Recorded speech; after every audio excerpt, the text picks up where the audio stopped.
খবর বাংলা। সারাদিনের খবর বাংলার খবরগুলি দেখে নেওয়া যাক এক নজরে। দক্ষিণ দিনাজপুরে মাদ্রাসার ঘটনায় নিন্দার ঝড়। দক্ষিণ 24 পরগনায় কংগ্রেসের প্রতিনিধি দল কাকদ্বীপে। দুর্গাপুরে পরিস্থিতি নিয়ন্ত্রণে কমব্যাট ফোর্স। দক্ষিণ দিনাজপুরে আদিবাসী সেঙ্গেলের ডাকে 12 ঘন্টা বন্ধ। গঙ্গাসাগর মেলার প্রস্তুতি পরিদর্শনে জেলা শাসক। আসানসোল জঙ্গলে উদ্ধার ঝাড়ুদারের দেহ। আসানসোলে সারনা ধর্মের স্বীকৃতির দাবি। আসানসোলে বৌদি খুনে ধৃত দেওর। ছেলেদের জন্য ভবিষ্যৎ ক্রেডিট কার্ড। দক্ষিণ দিনাজপুর জেলার গঙ্গারামপুরে আবেশকুড়ি হাই মাদ্রাসায় কম্পিউটার চুরির ঘটনায় জড়িত বিদ্যালয়ের পড়ুয়ারা। এদিকে মাদ্রাসায় চুরির ঘটনায় আরও 4 জনকে গ্রেপ্তার করল পুলিশ। পুলিশ জানিয়েছে ধৃতরা হলেন বিদ্যালয়ের ছাত্র রুহান সরকার, বয়স 18 বছর, বাড়ি গঙ্গারামপুর থানার রথীনাথপুর এলাকায়। ইরফান হোসেন, বয়স 24, বাড়ি উদয় অঞ্চলের পঞ্চগ্রাম এলাকায়। পাশাপাশি এই ঘটনায় বিদ্যালয়ের আরও এক নাবালক পড়ুয়াকে গ্রেপ্তার করেছে পুলিশ। প্রসঙ্গত, গত কয়েকদিন আগে গঙ্গারামপুর থানার আবেশকুড়ি হাই মাদ্রাসায় কম্পিউটার সহ অন্যান্য ইলেকট্রনিক সামগ্রী চুরির ঘটনা ঘটে। ঘটনায় গঙ্গারামপুর থানায় অভিযোগ দায়ের করেন বিদ্যালয়ের প্রধান শিক্ষক। তদন্তে নেমে পুলিশ বিদ্যালয়ের প্রাক্তন ছাত্র সহ আরও একজনকে গ্রেপ্তার করে। তাদেরকে জেরা করতেই বাকি কথা জানতে পারে পুলিশ। বৃহস্পতিবার রাতে গঙ্গারামপুর থানার বিভিন্ন এলাকায় অভিযান চালিয়ে 4 জনকে গ্রেপ্তার করে পুলিশ। সেই সঙ্গে উদ্ধার হয়েছে একটি বোলেরো গাড়ি। বিদ্যালয়ের ছাত্রদের এমন কাণ্ড প্রকাশ্যে আসতেই নিন্দার ঝড় ওঠে গোটা এলাকা জুড়ে। শুক্রবার ধৃতদের আদালতে পাঠিয়ে পুরো বিষয়টি খতিয়ে দেখছে গঙ্গারামপুর থানার পুলিশ। এই বিষয়ে গঙ্গারামপুর ব্লক তৃণমূল কংগ্রেসের সভাপতি সুশান্ত ভট্টাচার্য জানান, বলি যারা এসব কাজ করেছে এবং তাদের গার্জিয়ানরা খুব সোশ্যাল মানুষ, তারাও খুব চিন্তিত ছিলেন। ওনারা শুদ্ধ কালকে আমরা একসাথে বসে আলোচনা করেছি, যারা যে অন্যায় করেছে সেই অন্যায়ের প্রতিবাদ করতে দিন এবং অন্যায় আইনের কাজ করুক। পুলিশ প্রশাসন কাজ করছে এবং আসামিদেরকে গার্জিয়ান নিজেরা এসে তুলে দিয়ে গেছে থানায়। অতএব আইনের মতন চলুক। আর যারা এসব কাজ করেছে একটা স্কুল, সরকারি প্রতিষ্ঠানে, সেই স্কুল খুবই অন্যায়জনক কাজ, এটা মানা যায় না। এবং ওই স্কুলের আমি পঞ্চায়েত নমিনি আছি এবং আমি খুব দুঃখিত যে ছাত্রদের ভবিষ্যৎ নষ্ট করতে গেছে কিছু প্রাক্তনীরা। এটা খুব অন্যায় এবং এদের দৃষ্টান্তমূলক শাস্তি হওয়া উচিত। জয়দীপ মৈত্রের রিপোর্ট, খবর বাংলা, দক্ষিণ দিনাজপুর। পঞ্চায়েত নির্বাচনের আগে কুলপিতে খুন হয় কংগ্রেস কর্মী আলফাজ হালদার। আর সেই ঘটনায় কুলপি থানা ও ঢোলাহাট থানা সহ ভিডিও অফিসে একাধিকবার অভিযুক্তদের নামে অভিযোগ জানানো হলেও এখনও 8 জন অভিযুক্তরা অধরা। তারা এলাকায় ঘুরলেও পুলিশ তাদের গ্রেপ্তার করছে না বা আইনি পদক্ষেপ নিচ্ছে না। আর তা নিয়ে শুক্রবার দিন কংগ্রেস নেতা সৌম্য আইচ রায়ের নেতৃত্বে 7 জনের একটি প্রতিনিধি দল কাকদ্বীপে এসপির কাছে একটি ডেপুটেশন জমা দেন। মূলত সৌম্য আইচ রায়ের দাবি, নবান্নের মদতেই এলাকায় দোষীরা ঘুরে বেড়ালেও পুলিশ তাদের গ্রেপ্তার করছে না। পাশাপাশি ঘটনার 10 মাস কেটে গেছে, এখনও পর্যন্ত মৃত আলফাজের পরিবার ডেথ সার্টিফিকেট পাচ্ছে না। আগামী দিনে পুলিশ যদি দোষীদের গ্রেপ্তার না করে তাহলে কুলপি ও ঢোলা থানা ঘেরাওয়ের হুঁশিয়ারি দেন কংগ্রেস নেতা সৌম্য আইচ রায়। দেখুন, আমি পরিষ্কার একটা কথা বলি, পশ্চিমবঙ্গের পুলিশ দলদাস, কৃতদাসে রূপান্তরিত হয়েছে। কৃতদাস। আজকের পঞ্চায়েত নির্বাচনের সময় আমার ব্লক সভাপতি খুন হয়ে গেল। ব্লকের একজন সভাপতি, ব্লক সভাপতি, এই বুথের সভাপতি খুন হয়ে গেল, আলফাজ হালদার। তার পরিবার আতঙ্কগ্রস্ত। এখন পর্যন্ত 6 জন খুনি প্রকাশ্য দিবালোকে ঘুরে বেড়াচ্ছে, তাস খেলছে। আমরা তার পরিবারের কাছে গেছি, তার পরিবারের সাথে দেখা করেছি। তারা বলছেন যে তারা তাস খেলছে, প্রতিদিন হুমকি দিচ্ছে, ধমকি দিচ্ছে। পঞ্চায়েতের নেতা এইসব খুনের মদতের পেছনে রয়েছে। আমরা যখন এসপির সাথে কথা বলেছি, উনি শুনেছেন, কিন্তু পুলিশ জানে না এত বড় একটা দক্ষিণ 24 পরগনায় ঘটনা ঘটলো, খুনিরা ঘুরে বেড়াচ্ছে প্রকাশ্য দিলে। কার মদতে হতে পারে? কার মদতে হতে পারে? মদত সরকারি দলের অঙ্গুলি হেলনে প্রশাসন চলছে। এই জিনিস আমরা জাতীয় কংগ্রেস বরদাস্ত করব না। আমাদের কর্মী, আমাদের ভাই, আমাদের রক্ত খুন হয়েছে পশ্চিমবাংলায়। তার কবরের মাটি এখনো শুকোয়নি। মাননীয় মুখ্যমন্ত্রী পশ্চিমবঙ্গটাকে অন্ধকারের রাজত্বে তুলে নিয়ে চলে গেছেন। এই প্রশাসন কার্যত দলদাস। এই মুখ্যমন্ত্রী বলেছিলেন না আপনাদের সবাইকে, বাংলার মানুষকে বলেছিলেন না 11 কোটি মানুষকে যে গণতন্ত্র প্রতিষ্ঠা করব, দলতন্ত্র নয়। এর নাম গণতন্ত্র, এর নাম দলতন্ত্র নয়। এখনো পর্যন্ত ডেথ সার্টিফিকেট পায়নি। আজকে পুলিশ বলছে আমরা তো জানি না। আমরা বলছি 7 বার একজন 90 বছরের বৃদ্ধ পঞ্চায়েত অফিসে যাচ্ছেন, বাবা মৃত আলফাজের বাবা প্রতিদিন পঞ্চায়েত অফিসে যাচ্ছেন প্রায়, তিনি ডেথ সার্টিফিকেট পর্যন্ত পাচ্ছেন না। এ কোন রাজত্ব? এটা মমতা বন্দ্যোপাধ্যায়ের সরকার। এই রাজত্ব চলবে পশ্চিমবাংলায়? ছি! আপনারা নিশ্চয়ই অবগত আছেন যে গত 16 তারিখে আমাদের প্রদেশ কংগ্রেসের সভাপতি অধীর রঞ্জন চৌধুরীর নির্দেশে আমরা শহীদ আলফাজ হালদারের বাড়িতে আমরা যাই। আমরা গিয়ে সেই পরিবারের সঙ্গে দেখা করি, অসুস্থ মায়ের সঙ্গে দেখা করি। দেখা করার পর কতগুলো নির্দিষ্ট অভিযোগ তাদের কাছ থেকে পাই যে যারা আলফাজকে গত পঞ্চায়েত নির্বাচনে নির্মমভাবে হত্যা করেছে তারা আজকে ঘুরে বেড়াচ্ছে, প্রকাশ্যে ঘুরে বেড়াচ্ছে, পরিবারের উপরে থ্রেড চলছে। এবং নির্দিষ্টভাবে অভিযোগ ছিল যে ওই অঞ্চলের প্রধান এখনও পর্যন্ত আলফাজের যে মৃত সার্টিফিকেট, সেই সার্টিফিকেট পর্যন্ত দেয়নি। এবং আমাদের কাছে বারবার খবর আসছিল যে গাজীপুর, কুলপির গাজীপুর অঞ্চলটা, ওখানকার যিনি তৃণমূলের নেতা আছে তার নেতৃত্বে এলাকা জুড়ে সন্ত্রাস চালানো হচ্ছে, আমাদের দলের কর্মীদের ওপর নানা রকমভাবে লাইভ থ্রেটিং চলছে। তো সেই বিষয়গুলো নিয়ে আজকের আমরা এসপি সাহেবের সঙ্গে দেখা করলাম।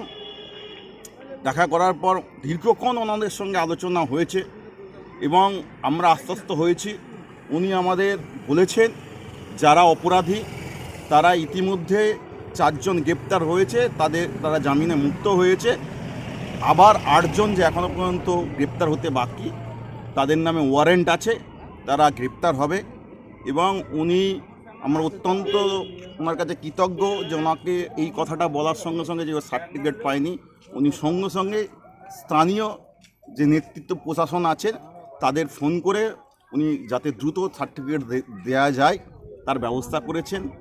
এবং উনি বলেছেন যে আইন শৃঙ্খলার যে পরিস্থিতি গাজীপুরে আছে উনি দ্রুততার সঙ্গে ব্যবস্থা নিচ্ছেন। এবং 2 থানা, ঢোলা এবং কুলপি, এই দুটো থানাকে উনি নির্দেশ দেবেন যাতে করে আমাদের যে কর্মীদের নিরাপত্তা যাতে সুনিশ্চিত হয় সে ব্যাপারে উনি আমাদের আশ্বস্ত করেছেন। এবং আরও আইন শৃঙ্খলার ব্যাপারে, বিশেষ করে আরও যে ব্লকগুলো আছে, থানাগুলো আছে, সেখানে যে পরিস্থিতি চলেছে সেগুলো নিয়ে আমাদের আলোচনা হয়েছে। স্পেসিফিক আলোচনার ক্ষেত্রে যেটা ছিল যে কুলপি নিয়ে আমরা আলোচনা করেছি, আমরা আশ্বস্ত হয়েছি। এবং আশা করি এসপি সাহেব যেমন কথা বললেন সেই অনুযায়ী কাজ হবেন। যাই হোক, সাগরমালার সময়ে ওনার অত্যন্ত ব্যস্ততা, তার মাঝখানেও আমাদের জন্য সময় করেছেন, তার জন্য ওনাকে ধন্যবাদ জানাচ্ছি। অরিজিৎ মণ্ডলের রিপোর্ট, খবর বাংলা, দক্ষিণ 24 পরগনা। শ্রমিক সংগঠন বিজেপি সমর্থিত বিএমএস-এর কর্মচ্যুত শ্রমিকদের নিয়োগের দাবিতে শুক্রবারের পর শনিবারও আরও একবার উত্তাল হয়ে উঠল দুর্গাপুরে কেন্দ্রীয় সংস্থা ডিটিপিএস কারখানার প্রধান গেট চত্বর। ঘটনাকে কেন্দ্র করে ধুন্ধুমার কাণ্ড ঘটে। পরিস্থিতি নিয়ন্ত্রণে ঘটনাস্থলে পৌঁছায় বিশাল পুলিশ বাহিনী, নামানো হয় কমব্যাট ফোর্স। প্রসঙ্গত, এই কারখানায় ছাঁটাই শ্রমিকদের নিয়োগ ঘিরে বেশ কয়েকদিন ধরেই চলছে শাসক বিরোধী তরজা। শুক্রবার সকালে কারখানা কর্তৃপক্ষকে গেটের মুখে আটকে দেয় বিজেপি। ঘটনার পুনরাবৃত্তি ঘিরে চাঞ্চল্য ছড়ায় শনিবারও। দুর্গাপুর থার্মাল পাওয়ার স্টেশন কারখানায় খোদ কেন্দ্রীয় সংস্থার সম্প্রসারণের কাজে তৃণমূলের লোকজন কাজ পাচ্ছে, কাজ মিলছে না কর্মচ্যুত বিজেপি কর্মীদের। এই অভিযোগ দুর্গাপুর পশ্চিম কেন্দ্রের বিজেপি বিধায়ক লক্ষণ ঘুরুইয়ের। প্রসঙ্গত, দুর্গাপুরে ডিটিপিএস কারখানার সম্প্রসারণের জন্য এবং আধুনিকীকরণের জন্য পুরনো কারখানা কাটিংয়ের কাজ শুরু হয়েছে। আর সেই কাজে 400 জন ছাঁটাই শ্রমিকদের মধ্যে 80 জনকে নিযুক্ত করা হয়েছে নতুনভাবে। আর সেই নিয়োগ পদ্ধতি ঘিরেই উঠেছে প্রশ্ন। বিজেপি বিধায়কের অভিযোগ, নিযুক্ত 80 জনই শাসক গোষ্ঠী তৃণমূল কংগ্রেস সমর্থিত। বিজেপি শ্রমিক সংগঠনের তরফ থেকে একজনকেও নিযুক্ত করা হয়নি। কারখানা কর্তৃপক্ষকে এ বিষয়ে পূর্বেও জানিয়েছিলেন বিধায়ক বলে জানান। কিন্তু তাতে কোনো কাজ না হওয়ায় শনিবার ফের একবার কারখানার গেট আটকে বিক্ষোভ শুরু করে বিজেপি সমর্থকরা। অপরদিকে তৃণমূল সমর্থিত শ্রমিক সংগঠন আইএনটিটিইউসির শ্রমিকরাও জড়ো হয় কারখানা গেটে। দুই পক্ষে স্লোগান এবং পাল্টা স্লোগানে পরিস্থিতি উত্তাল হয়ে ওঠে। খবর পেয়ে ঘটনাস্থলে আসে পুলিশ। বিক্ষোভের মুখে পুলিশের সঙ্গে ধস্তাধস্তিও বেঁধে যায় বিক্ষোভকারীদের। দেখুন, আমরা 10 দিন ধরে অনশন করছি। আমাদের একটাই দাবি, লোকাল লোককে নিয়োগ করতে হবে। লোকাল লোক নিয়োগ না করার ফলে আমরা বেশ কিছু চিঠি করেছি, অনশন করছি, তারপরেও ম্যানেজমেন্টে ঘুম ভাঙেনি। তাই গতকাল আমরা ম্যানেজমেন্টের লোককে আটকেছিলাম এবং আমরা বলেছিলাম এই যতক্ষণ না নিয়োগ না হচ্ছে আমাকে ঢুকতে দেওয়া হবে না। 8টার সময় লোক ঢুকে এখানে কারখানা গেটে, আমরা 7টার সময় এসেছি। তৃণমূল কংগ্রেস তারা বুঝতে পেরেছেন যে বিএমএসের শক্তি বাড়ছে, তারা কালকে আটকে করেছে, এটা আজকেও করবে। তাই 6:30টার সময়তে গোপনে সকাল সকাল যে কিছু করতে না পারে লোককে ঢুকিয়ে দেওয়া হয়েছে। তাই আমরা আজকে এসেছিলাম, ধস্তাধস্তি হয়েছে, আমাদের কোনো হেনস্থা করেছে, একজন তৃণমূল কংগ্রেস মারধর করেছে। আমরা আজকে এখন বসছি।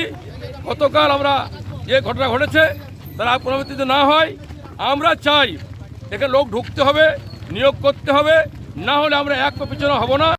4 নম্বর ইউনিট যখন বন্ধ হয় 2022 সালের 29শে আগস্ট, সেই সময় কর্মচ্যুত হয়েছিল বহু শ্রমিক। তাদের মধ্যে থেকে যারা সক্রিয়ভাবে গেটে বাকি ছাঁটাইদের শ্রমিকদের সাথে একসাথে কাঁধে কাঁধ মিলিয়ে ধর্ণা দিয়েছে, দিনের পর দিন এখানে রোদ বৃষ্টি সমস্ত উপেক্ষা করে কাজের প্রত্যাশা নিয়ে দিনের পর দিন এখানে গেটে সময় দিয়েছে। অগ্রাধিকার ভিত্তিতে সেখান থেকে নিয়োগটা হচ্ছে এবং এখানে আমাদের বক্তব্য আছে, ওনারা যে নিয়োগের দাবি করছেন সেই নিয়োগের ব্যক্তিরা কোথায়?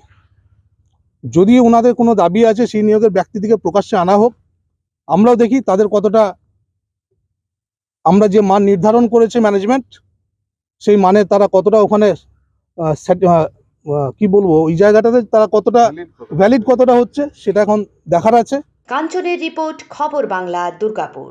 দেশ জুড়ে আদিবাসী সেঙ্গেল অভিযানের কমিটির ডাকা 12 ঘন্টা বন্ধ সফল করতে দক্ষিণ দিনাজপুর জেলায় বন্ধের মিশ্র প্রভাব পড়ল। এদিন সকাল থেকে দক্ষিণ দিনাজপুর জেলার সদর শহর বালুরঘাটে দেখা গেল বেসরকারি বাস বন্ধ রয়েছে, অন্যদিকে সরকারি বাস চলাচল করছে। পাশাপাশি সিংহভাগ দোকানও খোলা ছিল। দক্ষিণ দিনাজপুর জেলা জুড়ে আদিবাসীদের ডাকা বন্ধের মিশ্র প্রভাব। এদিকে দক্ষিণ দিনাজপুর জেলার মহকুমা শহর গঙ্গারামপুরে একই চিত্র। তবে 7 সকালে গঙ্গারামপুরে রেল অবরোধ বন্ধ সমর্থকদের।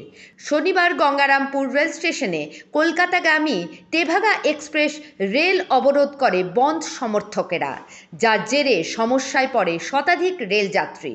মূলত সারনা ধর্মঘটের দাবিতে এদিন এই রেল অবরোধ আদিবাসী সেঙ্গেল অভিযানের সদস্যদের। এই বিষয়ে দক্ষিণ দিনাজপুর জেলা আদিবাসী সেঙ্গেল অভিযানের সভাপতি পরিমল মার্ডি জানান, সারনা ধর্মঘট স্বীকৃতির দাবিতে এবং আরও অন্যান্য বিষয় নিয়ে আজকে আমাদের এই 12 ঘন্টা দেশ জুড়ে আদিবাসী সেঙ্গেল অভিযানের বন্ধ। শান্তিপূর্ণভাবে আমাদের এই বন্ধ হচ্ছে। যতক্ষণ পর্যন্ত আমাদের এই দাবি মানা না হচ্ছে আমাদের এই বন্ধ চলতেই থাকবে। পাশাপাশি কলকাতাগামী তেভাগা এক্সপ্রেস ট্রেনের এক যাত্রী জানান, বন্ধের কারণে আমরা দুর্ভোগের শিকার। সকাল থেকে ট্রেনে আটকে রয়েছি গঙ্গারামপুর স্টেশনে। জানি না কতক্ষণ এই দুর্ভোগের মধ্যে পড়ে থাকতে হবে। ছোট ছোট বাচ্চা রয়েছে, পাশাপাশি অনেকেই বিভিন্ন গুরুত্বপূর্ণ কাজ ও চিকিৎসার জন্য কলকাতার উদ্দেশ্যে যাচ্ছেন। আমরা সকলে দুর্ভোগের শিকার ও সমস্যায় পড়ছি। দক্ষিণ দিনাজপুর জেলা সহ গঙ্গারামপুর রেল স্টেশনে কোনো রকম অপ্রীতিকর ঘটনা এড়াতে গঙ্গারামপুর থানার বিশাল পুলিশ বাহিনী সহ রেল পুলিশের উপস্থিতি ছিল যথেষ্ট লক্ষণীয়। কখন হলো ঘটনাটা? 6টা তখন বাজে 6:30। 1 ঘন্টা 1.5 ঘন্টা লেটে যাচ্ছে, তবু এখন কতটা লেট হচ্ছে পুলিশের প্রবলেম তো হবেই। ফ্যামিলি নিয়ে আছে, ছোটো বাচ্চা আছে, প্রচুরই সমস্যা। রেল এই মুহূর্তে অবরুদ্ধ করে রেখেছেন আপনারা, কখন ছাড়বেন আপনারা? এটা আমাদের 12 ঘন্টার বন্ধ, আমাদের এটা চলতেই থাকবে, কারণ যতক্ষণ না স্বর্ণাধরম কোডের আমাদের আশ্বাস দিচ্ছে না কেন্দ্র সরকার, আর 12 ঘন্টার বন্ধ আমরা সাকসেসফুল করব, শান্তিপূর্ণভাবে করব। এই নিয়ে আজকের বন্ধ আমরা গঙ্গারামপুর স্টেশনে করি। জয়দীপ মৈত্রের রিপোর্ট, খবর বাংলা, দক্ষিণ দিনাজপুর। মুখ্যমন্ত্রী গঙ্গাসাগরে আসার আগে গঙ্গাসাগর মেলার প্রস্তুতি প্রদর্শন করলেন জেলার শাসক। গঙ্গাসাগর মেলা 2024-এর প্রস্তুতি খতিয়ে দেখতে গঙ্গাসাগরে আসছেন রাজ্যের মুখ্যমন্ত্রী মমতা বন্দ্যোপাধ্যায়। জানুয়ারি 3 তারিখে গঙ্গাসাগরে আসছেন মুখ্যমন্ত্রী। তার আগেই গঙ্গাসাগর মেলার প্রস্তুতি খতিয়ে দেখছে শনিবার দক্ষিণ 24 পরগনা জেলা শাসক সুমিত গুপ্তা। এই দিনে এই পরিদর্শনে উপস্থিত ছিলেন সুন্দরবনের উন্নয়ন মন্ত্রী বঙ্কিমচন্দ্র হাজরা। এছাড়াও উপস্থিত ছিলেন জেলার প্রশাসনের একাধিক আধিকারিকরা। গঙ্গাসাগর মেলার সময় তীর্থযাত্রীদের যাতে কোনো রকমের অসুবিধা না হয় সেই সকল বিষয় খতিয়ে দেখলেন জেলার শাসক। রাজ্যের মুখ্যমন্ত্রী মমতা বন্দ্যোপাধ্যায় গঙ্গাসাগরে আসার আগে গঙ্গাসাগর মেলা প্রাঙ্গণ সেজে উঠেছে। চলছে যুদ্ধকালীন তৎপরতায় মেলার প্রস্তুতির কাজ। এই দিন জেলা প্রশাসনের আধিকারিকেরা গঙ্গাসাগরের হেলিকপ্টার ময়দান থেকে শুরু করে গঙ্গাসাগর বাসস্ট্যান্ড সহ সমস্ত সৈকতের বিভিন্ন রাস্তা পরিদর্শন করেন। এই বছর গঙ্গাসাগরে তীর্থযাত্রীদের সুবিধার্থে করা হয়েছে 6 নম্বর রাস্তা। এই রাস্তার মাধ্যমে খুব সহজে তীর্থযাত্রীরা গঙ্গা স্নান করে মন্দিরের পুজো দিয়ে নিজেদের বাড়ির উদ্দেশ্যে রওনা দিতে পারবে। দক্ষিণ 24 পরগনা জেলা শাসক সুমিত গুপ্তা জানান, যুদ্ধকালীন তৎপরতায় গঙ্গাসাগর মেলার প্রস্তুতির কাজ চলছে। খুব শীঘ্রই গঙ্গাসাগর মেলার কাজ শেষ হয়ে যাবে। এছাড়াও গঙ্গাসাগর মেলা 2024-এর কথা মাথায় রেখে গঙ্গাসাগরের বিভিন্ন পয়েন্টগুলিতে যুদ্ধকালীন তৎপরতায় কাজ চালাচ্ছে জেলা প্রশাসকের আধিকারিকরা। গঙ্গাসাগর মেলার সময় থাকছে পর্যাপ্ত পরিমাণে বাস, যাতে পুণ্যার্থীতে যাতায়াতে কোনো রকমের অসুবিধার সম্মুখীন হতে না হয়। 24 ঘন্টা ভেসেল পরিষেবা থাকবে। এই দিন মেলার প্রস্তুতির কাজ খতিয়ে দেখার পাশাপাশি গঙ্গাসাগরের কপিলমুনি মন্দির চত্বর ঘুরে দেখেন দক্ষিণ 24 পরগনা জেলার শাসক সুমিত গুপ্ত সহ জেলার প্রশাসনের একাধিক আধিকারিকেরা। পাশাপাশি মেলার প্রস্তুতি নিয়ে মন্দিরের পুরোহিতদের সঙ্গে বৈঠক করেন জেলা শাসক। গত বছরের তুলনায় পুণ্যার্থীদের সংখ্যা এই বছরে অনেকটাই বৃদ্ধি পাবে এমনটাই মনে করছে জেলা প্রশাসন। সুন্দরবন উন্নয়ন মন্ত্রী বঙ্কিমচন্দ্র হাজরা বললেন, এই বছর প্রায় 70 লক্ষ পুণ্যার্থীর হওয়ার সম্ভাবনা রয়েছে। সুষ্ঠুভাবে গঙ্গাসাগর মেলা পরিচালনা করার ক্ষেত্রে বদ্ধপরিকর রাজ্য সরকার। গঙ্গাসাগর মেলার কোনো রকমের খামতি রাখতে চাইছেন না রাজ্য সরকার। গঙ্গাসাগর মেলার নিরাপত্তার কথা মাথায় রেখে ইতিমধ্যে পুলিশ প্রশাসন আধিকারিকদের সাথে উচ্চ পর্যায়ে বেশ কয়েকবার বৈঠক করা হয়েছে। পরিবেশ বান্ধব ও প্লাস্টিক মুক্ত গঙ্গাসাগর মেলা করার ক্ষেত্রে বদ্ধপরিকর রাজ্য সরকার। জানুয়ারি 3 তারিখে রাজ্যের মুখ্যমন্ত্রী মমতা বন্দ্যোপাধ্যায় গঙ্গাসাগর মেলার প্রস্তুতি খতিয়ে দেখতে সরজমিনে হাজির হচ্ছেন। তার আগেই মেলার প্রস্তুতির কাজ শেষ হয়ে যাবে। গঙ্গাসাগর মেলাতে কোনো রকমের অপ্রীতিকর ঘটনা যাতে না ঘটে সেই দিকে বিশেষ নজর রাখা হচ্ছে। মেলার দিনগুলিতে কড়া নজরদারি চালানো হবে। এর পাশাপাশি মেলার সময় সমস্ত জিনিসের উপর নজর রাখবে রাজ্যের মুখ্যমন্ত্রী মমতা বন্দ্যোপাধ্যায়। মুখ্যমন্ত্রী আগামী 3রা জানুয়ারি তিনি গঙ্গাসাগর মেলার প্রস্তুতি খতিয়ে দেখার জন্য তিনি এখানে আসছেন। তাকে সামনে রেখে আমাদের প্রশাসনিক স্তরে সমস্ত আলোচনা চলছে এবং আজকের মাননীয় ডিএম সাহেবের নেতৃত্বে, এসপি সাহেবের নেতৃত্বে আমাদের যে সমস্ত লাইন ডিপার্টমেন্ট আছে তাদের উচ্চপদস্থ আধিকারিকদের নিয়ে সকাল 7টা থেকে বিভিন্ন পয়েন্ট ভিজিট করা হচ্ছে, যাতে তীর্থযাত্রীদের কোনো রকম কোনো অসুবিধে না হয়। এবং সেই জায়গাতে এবছর নতুন 2টো রাস্তা আমাদের করা হচ্ছে। একটা হচ্ছে 6 নম্বর আর একটা হচ্ছে 1 নম্বর। এটার উপরে গুরুত্ব দেওয়া হচ্ছে এবং 6 নম্বর রাস্তাটা আমাদের ডিএম সাহেবের নেতৃত্বে এবং যারা এটা তৈরি করছেন আমাদের সেচ ও জলসম্পদ দপ্তর তাদের আধিকারিকদের নিয়ে টোটালটা ভিজিট করা হয়েছে। এবং এবছর আমরা আশা করছি যে তীর্থযাত্রীর সংখ্যা গত বছরের তুলনায় এবছর বাড়বে। সেই জায়গাতে দাঁড়িয়ে গত বছর যেটা এন্ট্রি ফগ হয়েছিল যে কারণে 2টো ভ্যাসেল ঘোড়ামারা বাইরে চলে গেছিল, এবছর আমাদের জেলা প্রশাসনের তরফ থেকে এন্টি ফগ লাইটিং সিস্টেম চালু করা হচ্ছে এবং আমরা আশাবাদী যে আমাদের জেলা প্রশাসন এবং ব্লক প্রশাসন আমাদের রাজ্য সরকারের তরফ থেকে যেসব দপ্তরে যেসব দায়িত্ব রয়েছে তারা দায়িত্ব সুষ্ঠুভাবে সেটা তারা পালন করছে এবং আমাদের মাননীয় ডিএম সাহেব যার উপরে রয়েছেন তিনি নিজে দাঁড়িয়ে থেকে উনি এবং পুলিশ সুপার নিজে দাঁড়িয়ে থেকে সেগুলোকে ভিজিট করছেন, কারণ সময় আমাদের কাছে খুবই অল্প। অতএব সেই জায়গায় দাঁড়িয়ে আমি বলতে পারি যে আমাদের রাজ্য সরকারের তরফ থেকে মেলা যাতে সুন্দরভাবে একটা গ্রিন অ্যান্ড ক্লিন মেলা হিসেবে আত্মপ্রকাশ করে, হ্যাঁ, সেই জায়গাতে পৌঁছে দেওয়ার জন্য জেলা প্রশাসন অত্যন্ত তৎপর। মুখ্যমন্ত্রী আসে, সকালবেলা ডিএম আসছিল, সব কিছু ঘুরে ফিরে দেখে গেছে। আমাদের কাজ জোর কদমে চলছে, দিন রাত করে কাজ চলছে, সব রকম কাজ হচ্ছে। 3 তারিখে আমরা 3 তারিখের আগে মাঠ করেছি। আমাদের মাননীয় মুখ্যমন্ত্রী 27 তারিখেই একটা নবান্ন সভাগারে মিটিং করেছিলেন, সেখানে উনি নির্দেশ দিয়েছিলেন এবার 2024-এ আমাদের যা গঙ্গাসাগর মেলা আসতে চলেছে তার জন্য যা যা ব্যবস্থা আমাদের নেওয়ার সেটা আমাদের নেওয়ার উচিত। ভালো করে এই যেহেতু আমাদের যারা পিলগ্রিমরা সারা দেশ থেকে এখানে যারা আসছে তাদের কোনো অসুবিধা না হয়, স্পেশালি উনি ফোকাস আমাদের স্ট্রেস দিয়েছেন ড্রেজিংয়ের উপরে, যেহেতু একটা চড় একটা স্যান্ডবার একটা নাকি দেখা গেছে, সেটা নিয়ে আমাদের একটা মাননীয় মন্ত্রী আমাদের বলেছেন কি এটা অলরেডি আমাদের একটা ড্রেজার ফারাক্কা থেকে এসছে, সে হয়তো কাল থেকে আজ সন্ধ্যা থেকে কাল সকাল থেকে ওটা কাজে দিয়ে যাবে। তার সঙ্গে কিন্তু যে দুটো ড্রেজার ছিল প্লাস এই ড্রেজারটা, এই 3টে ড্রেজারই আমাদের কিন্তু মেলা পর্যন্ত মানে 18ই জানুয়ারি পর্যন্ত এই ড্রেজার কিন্তু আমাদের সঙ্গেই থাকবে, আমাদের কাছে থাকবে। যখনই আমাদের দরকার পড়বে সেটা কিন্তু আমরা সেই ড্রেজারগুলোকে কাজে লাগাতে পারবো। আজকে আমাদের ইন্সপেকশন হলো জায়গায় জায়গায়, যেভাবে মানে আমরা স্টার্ট করলাম K1 বাস স্ট্যান্ড থেকে, তারপরে আমরা K2 বাস স্ট্যান্ড ঘুরে দেখলাম, আমাদের Benuban taxi stand, চিম্মাগুড়ি taxi stand, তারপরে আমাদের বিভিন্ন জায়গায় এখন আমরা এই রাস্তায় রয়েছি। এখানে 2 নম্বর রাস্তায় রয়েছি আমরা। একটা নতুন রাস্তা আমাদের স্যার যেভাবে বলেছেন আমরা দুটো নতুন রাস্তা এবার হয়েছে 6 নম্বর, যেটা নাকি চিমাগুড়িকে একদমই 6 নম্বর বিচে কানেক্ট করে দিচ্ছে। তো সেই সব করা হচ্ছে সো দ্যাট মানে যারা যারা পিলগ্রিম এখানে বাইরে থেকে আসছে তাদের কোনো অসুবিধা না হয়। আর যে নির্দেশ আমাদেরকে মাননীয় মুখ্যমন্ত্রী দিয়েছিলেন, যেমন আমাদের ভলেন্টিয়ারদের হাতে মাইক থাকার, পিএইচই জল ব্যবস্থা করবে, 60 লাখ পাউচের জল ব্যবস্থা থাকবে, বিচে পর্যাপ্ত আলো থাকবে, মানে যা যা রাস্তার মধ্যে আমাদেরকে may I help you counter, QR code, যা যা আমাদের নির্দেশ আছে সেই সব পালন করার জন্য আজকে এই মিটিংটা।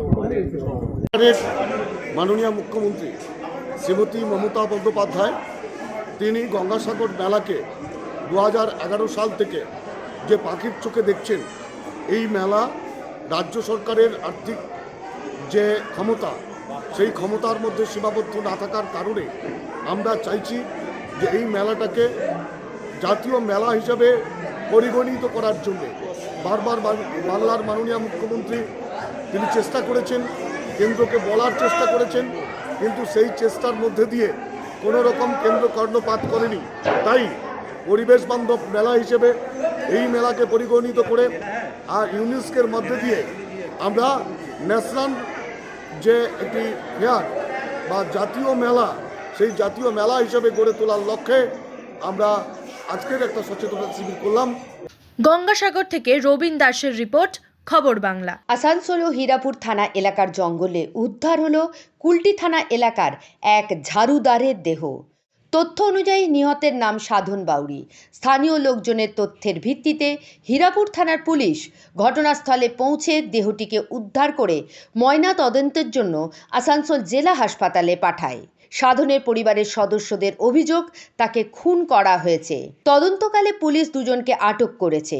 পরিবারের সদস্যরা জানান, রাত 10টা পর্যন্ত সাধন তাদের সঙ্গেই ছিলেন। কী কারণে তাকে হত্যা করা হয়েছে তা তারা না জানলেও পরিবারের সদস্যরা অভিযুক্তের কঠোর শাস্তির দাবি করেছেন। হয়েছিল সেটা তো স্যার আমি জানি না, বাকি ওরা দুজন ছিল আর বাবা নিয়ে 3 জন। কি নাম ওরা দুজনে? অরুণ বাউরি, হ্যাঁ, রঙ্গা গঙ্গা। গঙ্গা কি? গঙ্গা বাউরি। গঙ্গা ভাই ও কোথায় থাকে? ওইখানে তোমার ওইখানে? পাশের গ্রামে, আমাদের গ্রামে। আচ্ছা, নিয়ে ওদের মধ্যে কিছু হয়েছিল, হওয়ার পর একটু হওয়ার পর মেরে ফেলেছি। কি দিয়ে মেরেছে কিছু জানো? ওইটা বলতে লাগছে, না কোথাও লেগেছে? না কোথাও লেগেছে? হ্যাঁ মাথায় লেগেছে। হ্যাঁ ওটাই তো বলছি, মাথায় ওটাই। লেগেছে,